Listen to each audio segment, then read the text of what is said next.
internet provider. Sign up by clicking their icon at TaylorvilleDailyNews.com. WTIM AM, FM, and online on the WTIM mobile app and Amazon Alexa is your ag information station with over 8 hours a day of agriculture programming and our own local farm broadcaster. Tune in to WTIM, your ag information station. Your information station, WTIM. You are listening to the WTIM Morning Show on your information station, and it's sponsored by People's Bank and Trust, where they put people first, and Landmark of Taylorville.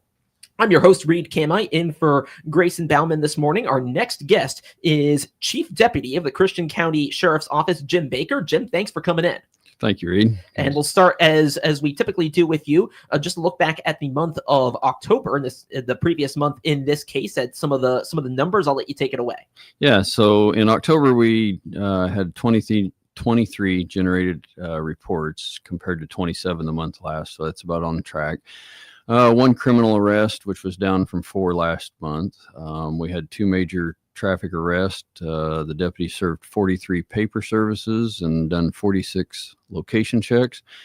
They responded to 24 vehicle crashes, which were down from 27 the month before. They arrested 4 DUIs, 1 warrant arrest. And additionally, we used the app to communicate and get information out. We posted 4 road closures on the sheriff's app and released 2 press releases on that app as well. So it looks like some of those numbers are down from September. Yeah. How does that compare to what you may have typically seen for October for this time of year? So it's about typical. Coming into November will be a big uptick, primarily in the crashes. That will really amplify with all the deer movement. We'll bounce in the high 20s and probably jump up closer to 35, 40 crashes. It's unfortunate, but that's part of all those deer movement and the crashes going up.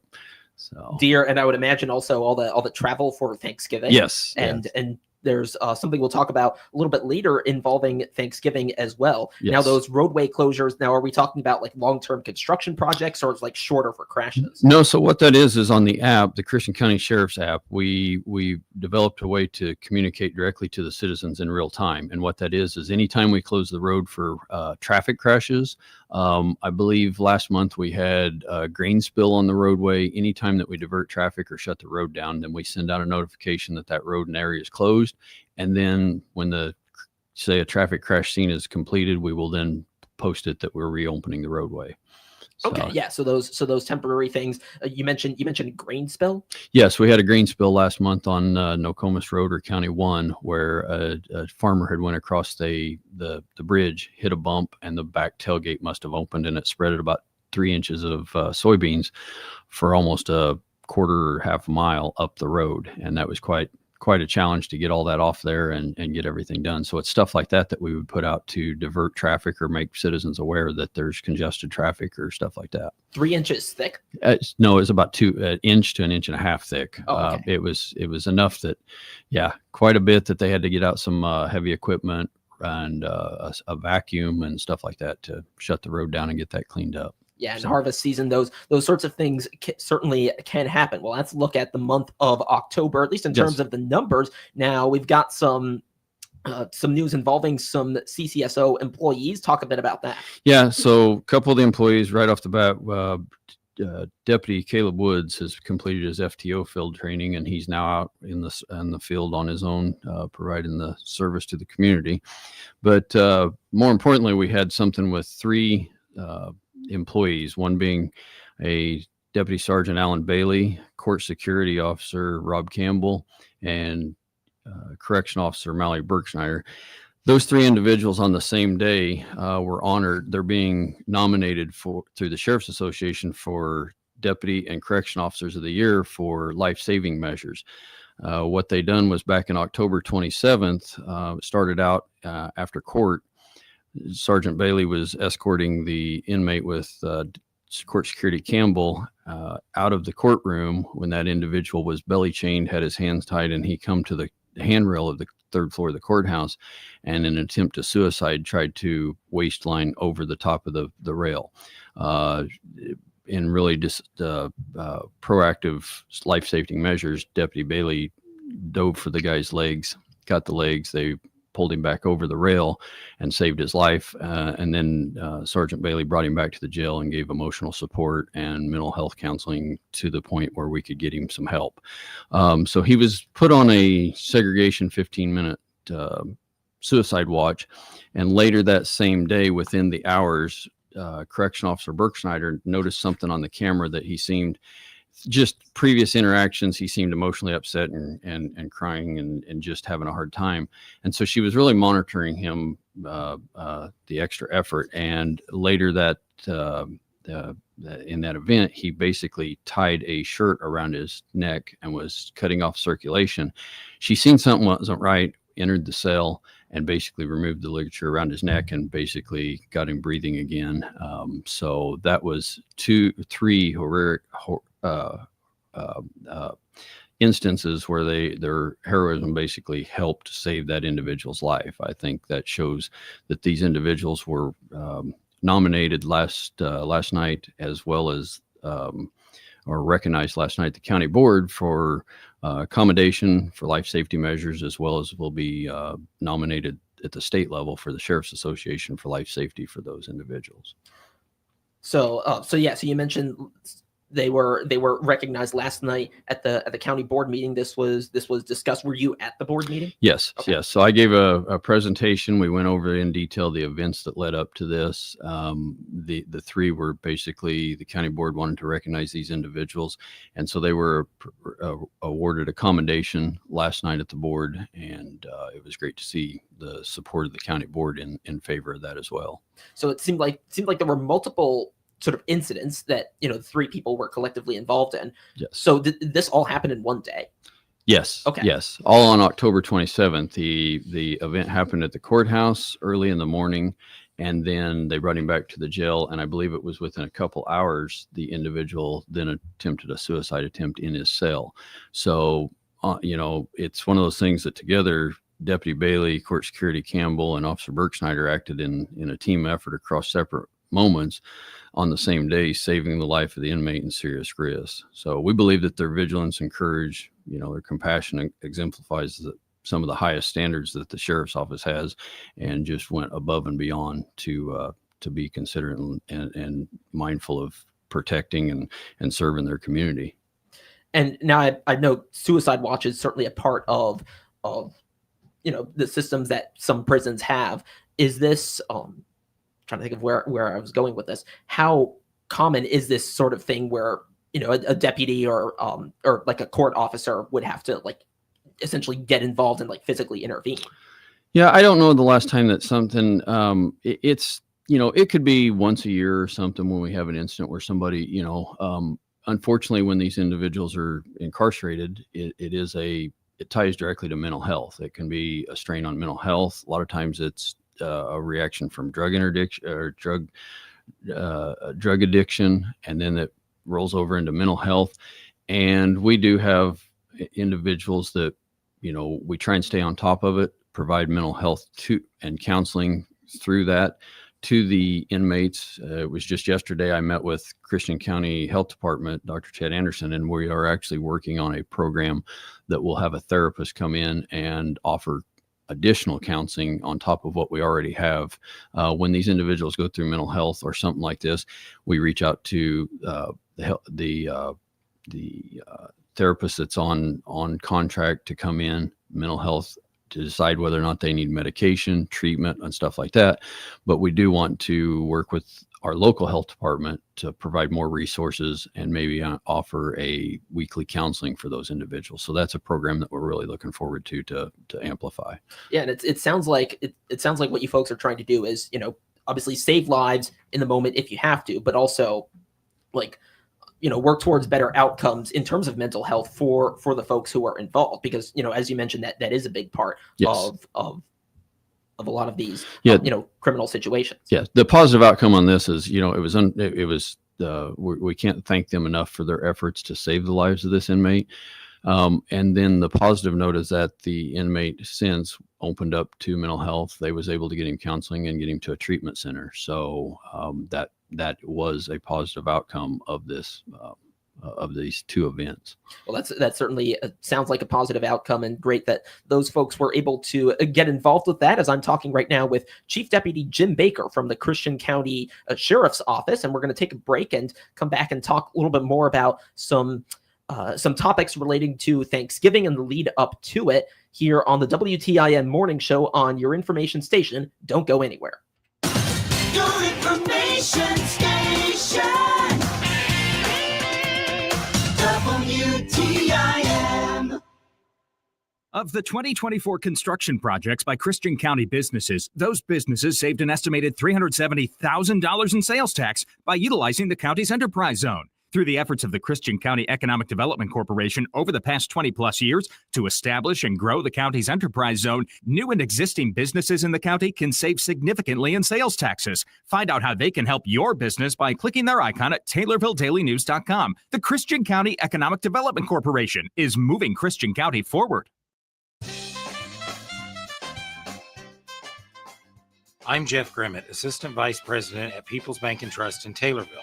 People's Bank and Trust is proud to sponsor Taylorville Junior High School Students of the Month on all of the WTIM platforms. Hello, I am Aurora Tran, the 6th grade Student of the Month. My parents are Danera Banera and Key Tran. The school subjects I enjoy the most are band. I enjoy learning the notes and I have a passion for it. After high school, I would like to be a baker because I love baking a lot and just find it fun. A fun fact I would like you to know about me is I am a percussionist. Congratulations to these students on this honor from People's Bank and Trust. We put people first every day at People's Bank and Trust, member FDIC.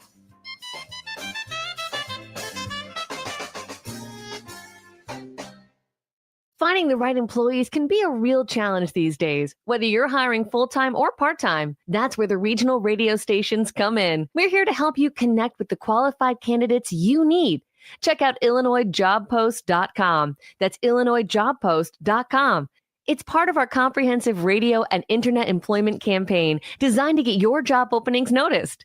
For details, just reach out to your account manager. Put the power of radio and the internet to work for you at IllinoisJobPost.com. Take News Talk WTIM programming with you wherever you go, both live and archived. News Talk WTIM streams 24/7 simply by clicking the Listen Live icon at TaylorvilleDailyNews.com. And to hear archived WTIM programming like the morning or noon farm shows, expanded local newscast, morning show interviews, Swap Shop AM or PM, click the audio on demand icon in the upper left-hand corner. Whether it's your smartphone, tablet, or desktop, News Talk WTIM stream is with you wherever you go 24 hours a day at TaylorvilleDailyNews.com.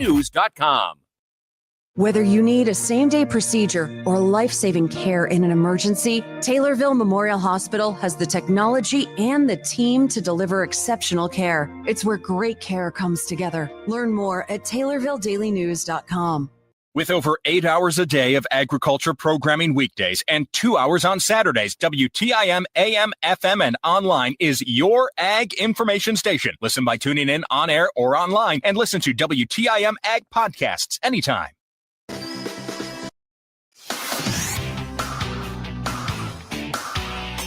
WTIM.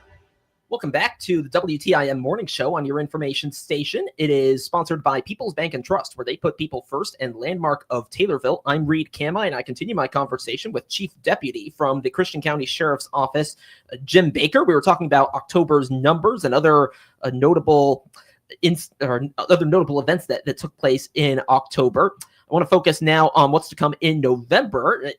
I can't believe that we're a week out from Thanksgiving, and the days leading up to it are certainly something on the minds of folks at the Christian County Sheriff's Office. Chief Deputy Baker, explain why.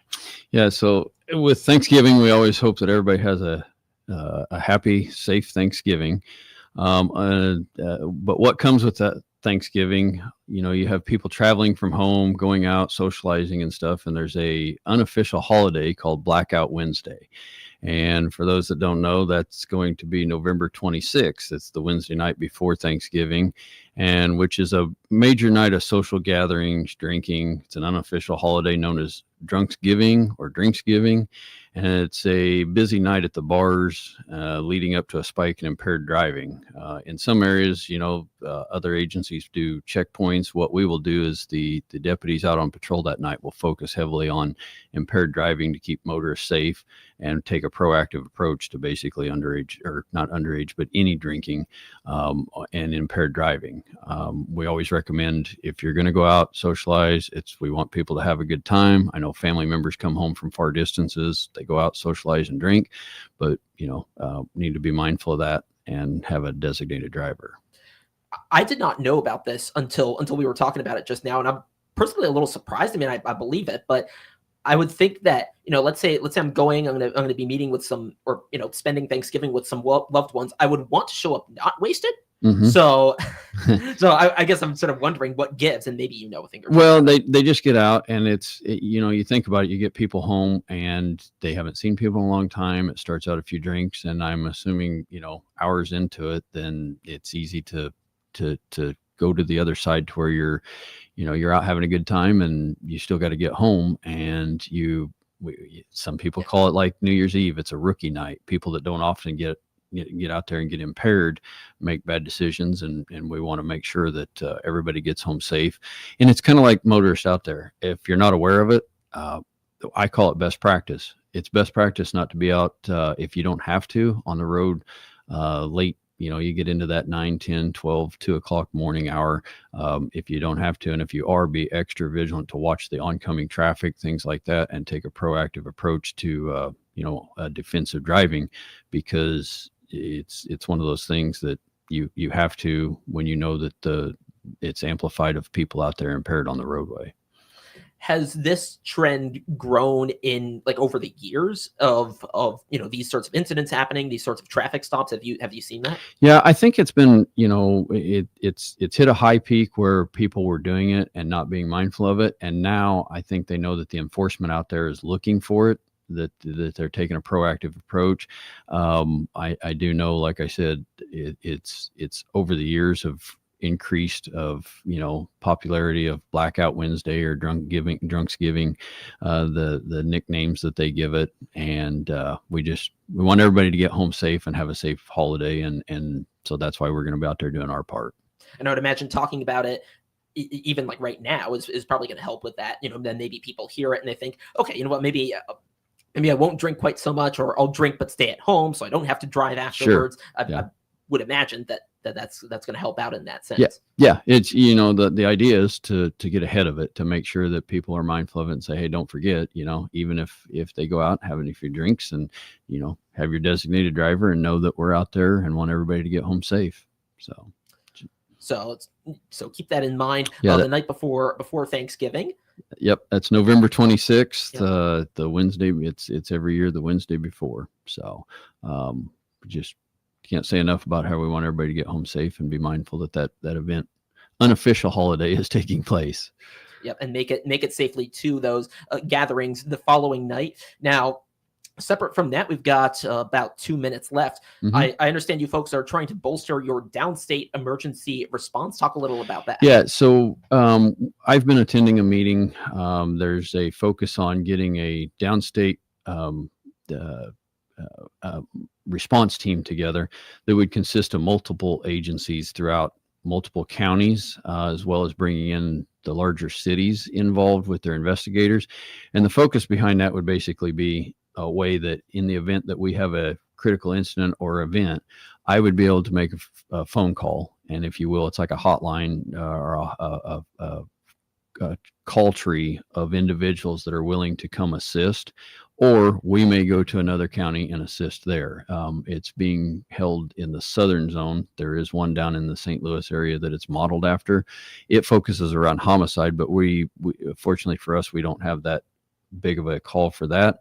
So we're working with multiple agencies and sheriff's departments to basically work at it at a local level for more things, just any resources of any investigation type at all.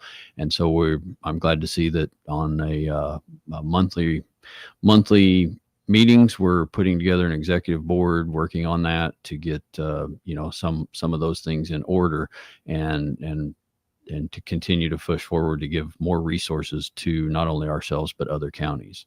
And I'm sure that would require then having like an accurate idea of how much you have in terms of those resources. Yeah. So it's each call out would consist of how many are needed, what's the actual call, and nowadays with Zooms and webinars, we can throw something together real quick, give the details, see what resources are out there. And then like me at the sheriff's office, I've got 2 investigators, but let's say I need to interview 15 people from an event, then I can pull in extra trained qualified investigators throughout the region to pull them in and basically work that through. And it's since then is spun into a different direction to where we would incorporate local municipalities in that as well. So looking forward to that. And that is Christian County Chief Deputy Jim Baker. Jim, thanks for coming on. Yes, thank you. And you've been listening to the WTIM Morning Show on your information station, and we'll be back with another conversation shortly. Stay tuned. With SRN News, I'm Rich Thomason in Washington.